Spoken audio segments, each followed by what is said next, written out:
In historic terms, malaria is perhaps the most important disease that mankind has ever known.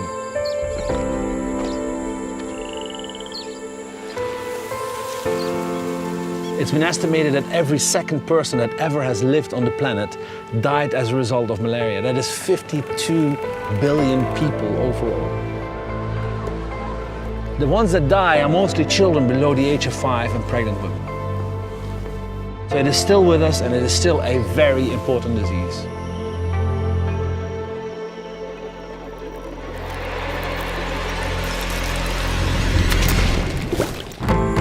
There's literally thousands and thousands of mosquitoes breeding here in these rice paddies, and people, the villagers, are right around it. So that means that the mosquitoes that come out of these rice paddies, they will fly to these villages, they will bite people, and as a result of that we will have a lot of transmission of the disease.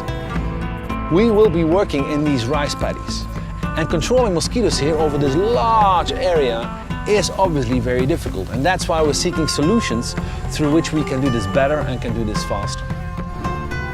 By helicopter, this work in Africa cannot be done. Just too expensive. By hand, too time consuming. What could fill the gap between a helicopter and hand spraying? 3 years ago, a small organization called Anti-Malaria Drones came to us with a fantastic idea, fighting malaria in a more efficient way by using drones. For that purpose, we had to customize one of our off-the-shelf platforms called Agras MG-1S. We had to integrate new mechanical pumps able to spray a biodegradable agent. The point is that by doing that, we have a very small little film that is on the surface of the water, which prevents the larvae of the mosquito from breathing. So they suffocate and they die. It's a very simple approach. So by just flying over all these paddies, spraying this biological control agent, we are hoping to really reduce the number of mosquitoes that come out of these rice fields and go out and bite these people. In this case, it's actually a chemical that has been used for covering drinking water basins. So it's actually completely safe for humans. It's completely safe for other organisms in the ecosystem. The drones can work fast.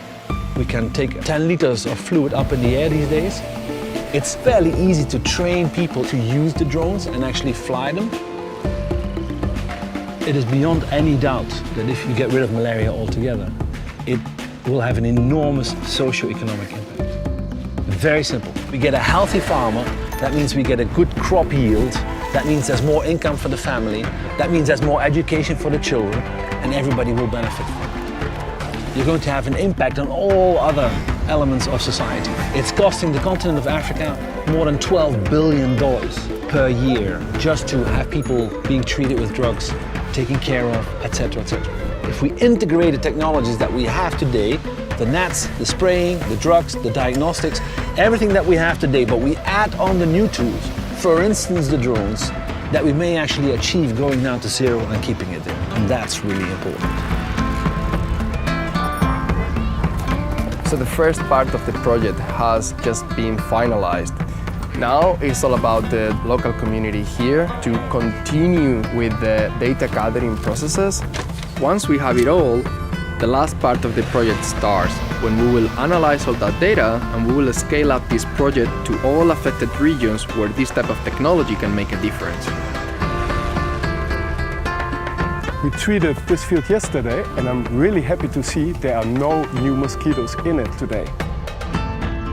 People have been suffering malaria for thousands of years. In fact, we've been fighting malaria for decades.